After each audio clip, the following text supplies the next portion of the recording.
à tous et à toutes, il est 16h30, voici les titres de l'actualité. 4 jours après la collision meurtrière d'un car scolaire et d'un train à Milas, les collégiens ont repris le chemin des cours avec la boule au ventre ce matin. Nous reviendrons sur l'émotion qui chamboule toute une région, le Roussillon. Au cœur d'un quartier populaire à Saint-Ouen, les Patriotes viennent d'inaugurer leur local national en présence de Florian Philippot. Le lieu était gardé secret jusqu'à ce matin. Ça n'a pas empêché les manifestations. Notre équipe s'est rendue sur place. Les Françaises championnes du monde de handball. Au lendemain de leur victoire, nous reviendrons sur le match qui les opposait aux redoutables Norvégiennes. Une médaille d'or pour un sport en plein essor. Et enfin, nous vous emmènerons place du Tertre à Montmartre, où les artisans se mobilisent contre les travaux prévus à partir du mois prochain.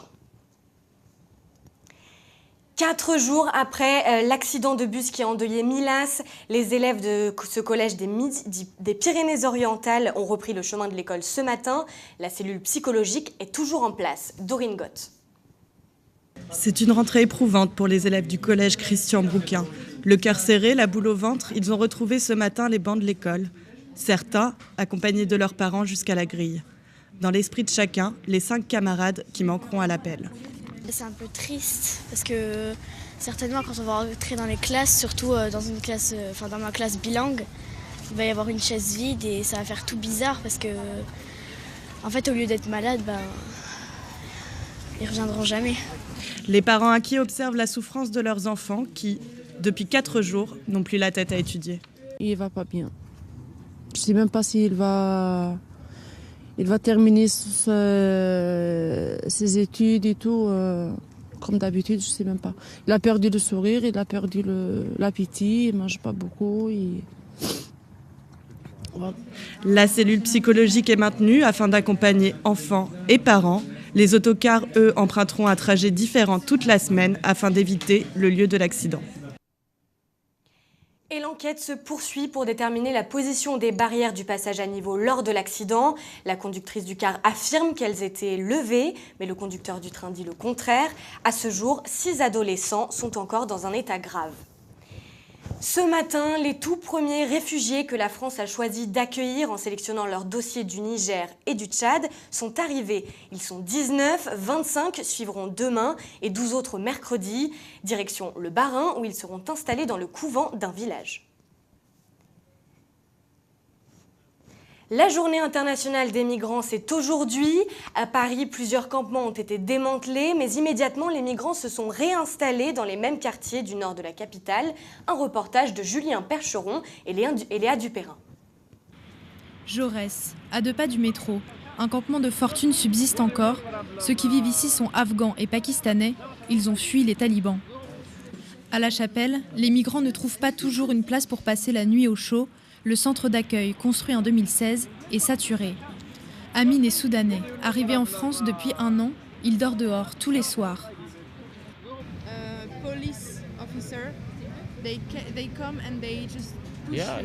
Oui, tous les jours.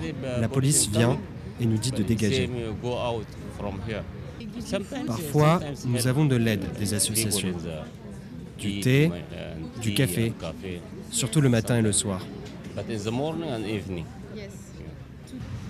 Pour éviter que de nouveaux campements se forment dans Paris, des grilles se dressent, là où des milliers de migrants avaient l'habitude de s'installer. Ici, à Stalingrad, ils étaient près de 4000. John est un artiste canadien. Pour son prochain projet, il est venu filmer les vestiges de ces campements parisiens. Et j'ai trouvé particulièrement ce truc ici très triste, enfin. Mais moi, je me demande où sont ces gens qui étaient là maintenant. Il y en a un petit peu, 2 ou 3 qui sont encore ici, mais ils sont où? On vit dans un monde où les gens sont déplacés, sont déracinés.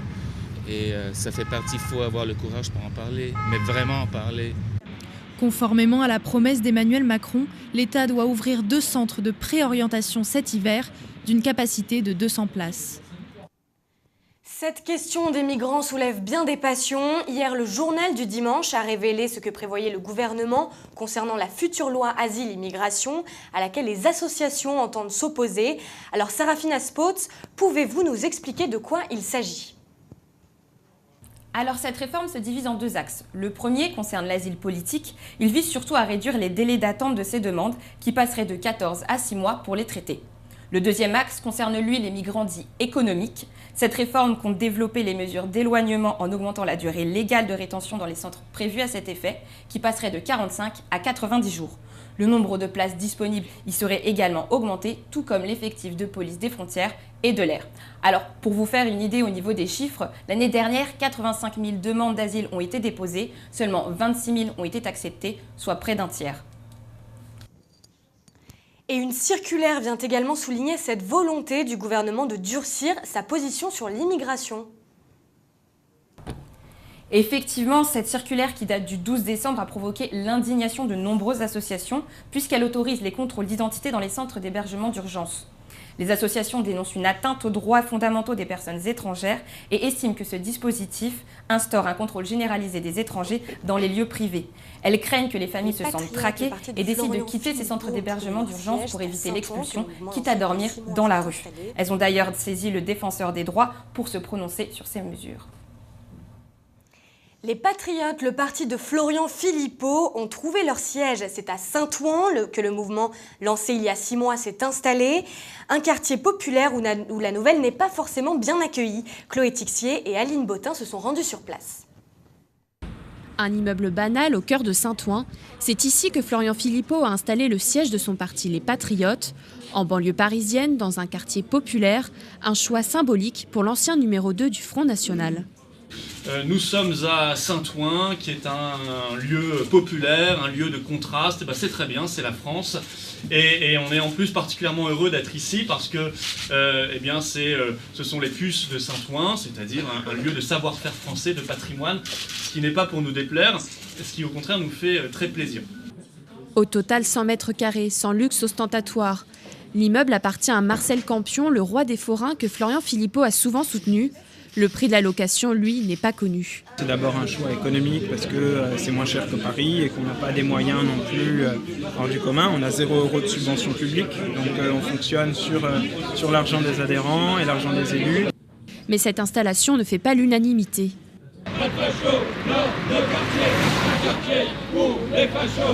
À l'extérieur, une dizaine d'élus de l'opposition manifestent. Ils ne veulent pas de l'extrême droite à Saint-Ouen.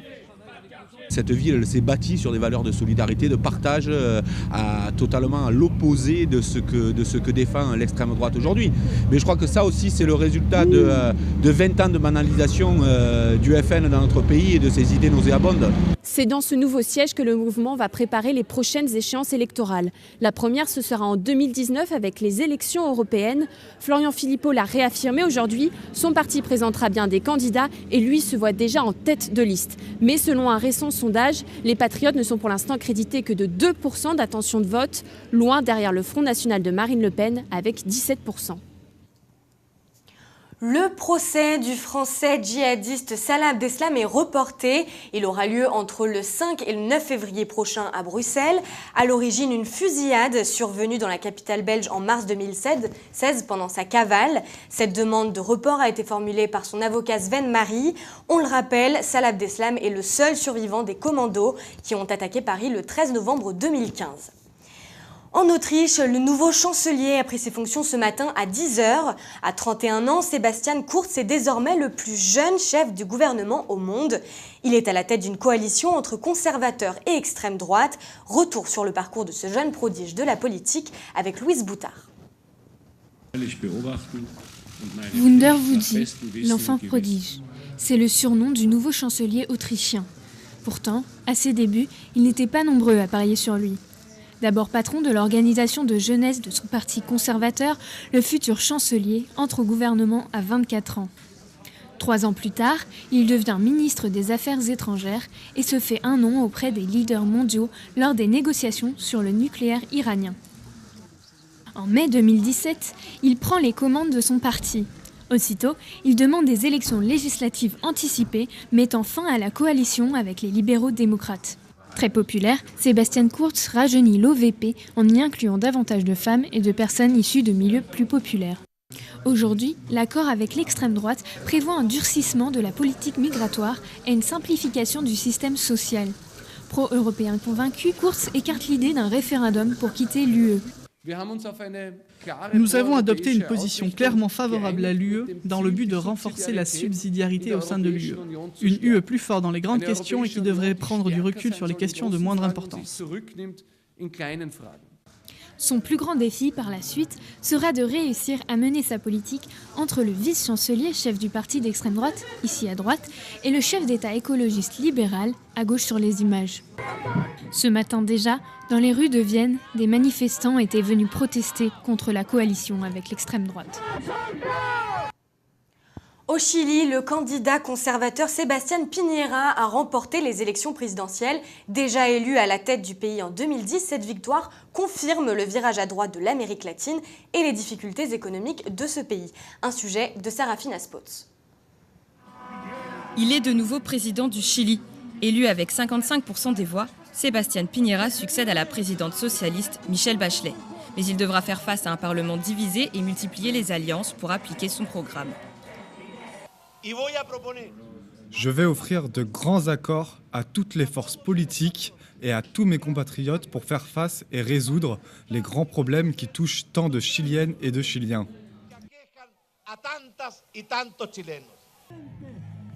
Sebastián Piñera a surtout convaincu les électeurs par son discours sur l'économie. Il affirme pouvoir créer des emplois et relancer la croissance. Un argument de poids dans un pays où elle est à 1,5% et qui a convaincu les Chiliens d'une alternance politique. Un coup dur pour la gauche. Je pense qu'on peut être fier de notre projet, mais nous devons aussi nous critiquer. Nous avons subi une défaite douloureuse et c'est avec les défaites que vous apprenez le plus. Nous devons retrouver notre courage et sortir défendre les réformes auxquelles nous croyons. Sebastián Piñera prendra ses fonctions le 11 mars prochain. La Californie, toujours en lutte contre l'incendie Thomas. C'est le 3e incendie le plus dévastateur depuis 1932. Il a déjà brûlé près de 100 000 hectares près de Los Angeles. Il fait rage depuis maintenant 2 semaines et mobilise près de 9 000 pompiers et une trentaine d'hélicoptères. Ce mois-ci, la Californie a connu une série d'incendies qui ont fait 2 morts pour l'instant. Comment financer l'entretien des routes en France? Les collectivités locales sont priées de faire des économies. L'État dit qu'il n'a plus d'argent. Un comité d'experts propose de revenir à la vignette payée par des automobilistes pour financer les travaux. Les Français sont-ils d'accord? Un reportage signé Ambre Le Poivre et Émilie Salabelle.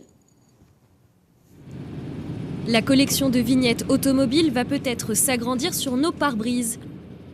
Pour réparer les routes parfois en mauvais état, la contribution sera de 75 à 125 € par an, un sujet qui divise les automobilistes. Ah oui, c'est dangereux. C'est vrai que moi, quand j'en vais, surtout à Porte-Maillot, il y en a plein. Il y a des gros nids de poules et c'est dangereux. Si ça peut améliorer les routes, pourquoi pas, c'est une très bonne idée.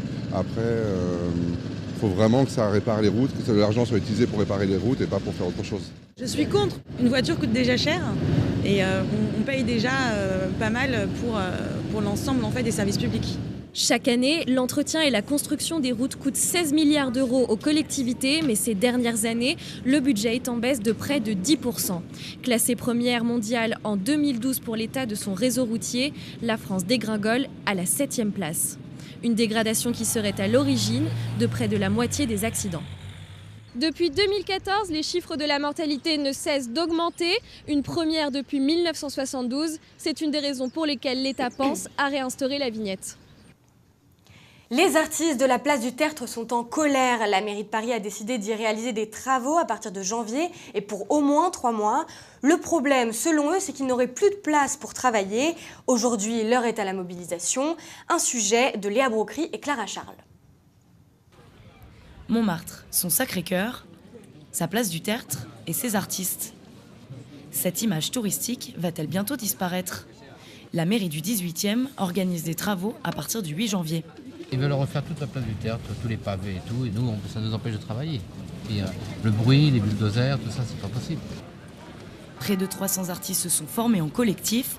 Ils souhaitent un moratoire pour discuter du projet qui devrait laisser plus de place aux terrasses. Ça fait des années qu'on voulait avoir une discussion avec la mairie à propos de ça, parce que cette place, c'est la place des artistes. Et nous, on est d'accord qu'il y ait des terrasses de café, évidemment, ça rend la place vivante. Tout le monde est heureux de boire un café en terrasse l'été, l'hiver, etc. Mais là, le projet, il est sorti du chapeau, on nous a rien demandé. On nous a rien demandé. Et nous, on est très surpris parce qu'on est sûr qu'on est capable de trouver un arrangement. Cette transformation déplaît déjà aux touristes qui viennent spécialement pour les artistes. Sarah et son mari sont originaires de Los Angeles. Ils se font tirer le portrait pour la 3e fois. Pour eux, c'est un incontournable. C'est ça le plus important sur cette place, ce sont les artistes. Ça doit rester comme ça, c'est une institution. Une médiation entre les artistes et la mairie est prévue cette semaine. Va être acheté. Le numéro 1 mondial des cartes SIM Gemalto va être acheté par l'entreprise Thales. Les 2 multinationales françaises spécialistes des nouvelles technologies prévoient de fusionner pour former un géant du numérique. Explication Jean-Gabriel Fernandez. L'un est un expert des cartes à puce, l'autre est un expert de la défense. Sauf coup de théâtre, Thales va débourser l'an prochain 4,8 milliards d'euros pour s'unir à Gemalto. Gemalto veut développer un nouveau modèle de carte SIM avec les apports technologiques et financiers de Thales. Pourtant, le rachat ne fait pas l'unanimité auprès des salariés. Thales maintient un plan social mis en place par Gemalto fin novembre. 288 emplois seront supprimés en France. Un coup dur pour les employés de Gemalto qui appellent à la grève. Il est dans l'intérêt de tous d'absorber ces 288 emplois au sein du nouveau groupe Thales. Pour apaiser les salariés, Patrice Kane, le patron de Thales, s'engage. J'ai décidé d'ouvrir ce qu'on appelle la bourse de l'emploi chez nous. Donc tous les postes ouverts chez Thales en France, ouvrir de manière prioritaire aux employés salariés de Gemalto qui pourraient être intéressés. Thales s'est aussi engagé à ne pas supprimer d'emplois dans les activités françaises de Gemalto d'ici à 2019. Elles sont championnes du monde. 14 ans après leur premier titre, l'équipe de France féminine a réalisé un nouvel exploit en battant la Norvège 23-21 en finale du championnat du monde en Allemagne. Une médaille d'or qui fait du bien à tout le handball féminin dans l'Hexagone. Asma Boussa. C'est un excédent bagage qui n'a pas de prix. Les handballeuses françaises sont arrivées aujourd'hui à Roissy-Charles de Gaulle avec leur trophée, auréolé de leur victoire. On est vraiment très heureux de voir quand même tout le monde nous attendre là, tout le monde nous féliciter. On commence à réaliser petit à petit. Ce deuxième titre de championne du monde, les Français se sont battus pour le décrocher. Elles ont grimpé les échelons jusqu'à détrôner la Grande Norvège, un exploit pour rendre hommage à tout le handball français. Nous, le but, c'était de gagner, de ramener cette médaille pour tous les handballeurs, tous les jeunes dans les clubs, tous les clubs qui travaillent tous les jours. C'est vraiment une récompense pour tout le handball féminin français. On compte cette année environ 550 000 licenciés dans tous les clubs de France, un nombre en constante augmentation car le palmarès français attire les gens dans les clubs. Les garçons, par exemple, sont 6 fois champions du monde, un record inégalé dans l'histoire du handball. Ils sont également 2 fois champions olympiques et 3 fois champions d'Europe. Chez les femmes, on l'a vu, on monte en puissance. Après ce deuxième titre mondial, il y a aussi eu la médaille d'argent au JO l'année dernière. On espère donc que l'année prochaine, lors de l'Euro féminin, les filles brilleront à nouveau en or. Tout de suite, le plateau sport du lundi et on commence avec le football. Douglas de Graaf, Marseille défiait Lyon en clôture de la 18e journée de Ligue 1, un duel au sommet. Oui, et c'est Lyon qui l'a emporté 2-0 sur sa pelouse. L'OL a pris les devants de la 6e minute grâce à ce coup franc de Nabil Fekir, bien aidé sur ce coup par la grosse boulette du gardien marseillais Steve Mandanda. Et puis en début de seconde période, c'est Mariano Diaz qui a inscrit le but du break. Pas cher payé pour l'OM qui a eu beaucoup d'occasions, mais un excellent coup pour Lyon qui rejoint Monaco à la 2e place ex-aequo du classement. Marseille est juste derrière. On reste en Ligue 1 avec l'avenir de la Goal Line Technology qui se décide aujourd'hui. Oui, cette technologie est utilisée en France depuis 2015. Elle permet à l'arbitre de savoir si le ballon a franchi ou non la ligne de but. Elle est réputée infaillible et pourtant, les ratés s'accumulent en Ligue 1 ces dernières semaines. Le dernier en date, c'était samedi lors de 3 Amiens. Réaction immédiate de la Ligue qui reçoit aujourd'hui les responsables de l'entreprise et les dirigeants français pourraient bien être tentés de se séparer du prestataire allemand. Ce ne sera pas chose facile puisque le contrat court jusqu'en 2019. En voile maintenant, François Gabard s'est exprimé ce matin après son record du monde réalisé hier. Il est apparu très fatigué.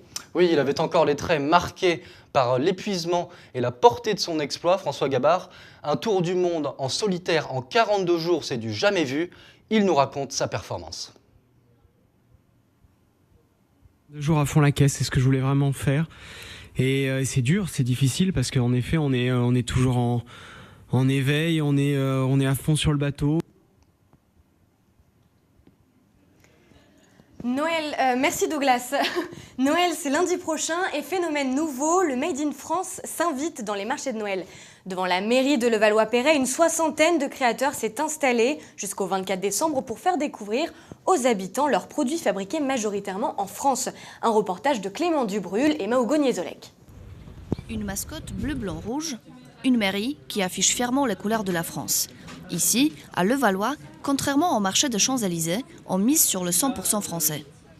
Amandine Latugy est l'une des exposantes. Son produit, des plantes insolites originaires d'Amérique du Sud, mais cultivées en France, près de Toulon. Ce sont des tillandsias. Elles sont aussi appelées communément les filles de l'air. Ce sont des petites plantes sans terre, en fait, qui ont sur leurs feuilles des petits capteurs qui vont lui servir à absorber l'humidité qu'il y a dans l'air. Michel Delorme vient d'acheter une de ces plantes. Pour elle, le Made in France, c'est surtout une question de savoir-faire. Moi, je ne privilégie dans la mesure du possible, parce que des fois, c'est pas toujours facile, mais le Made in France. Il faut reconnaître qu'on a quand même une certaine façon de travailler. On a un savoir-faire qu'on est en train de perdre. Il faut continuer parce qu'il faut qu'on perdure notre savoir-faire, peu importe les bijoux, peu importe ce que c'est. Mais la fabrication en France ne peut se faire que dans la mesure du possible. Certains produits dont a besoin cette autre commerçante proviennent de l'étranger. C'est Made in France pour tout ce qui est beurre, œufs, farine, tout ça. En ce qui concerne les amandes, les noix du Brésil, tout ça, non. En 2016, 75% des Français se disaient prêts à payer plus cher pour acheter français. C'est la fin de ce journal. Merci à vous de l'avoir suivi. Merci à l'ensemble de l'équipe technique et de la rédaction. Bonne soirée à toutes et à tous.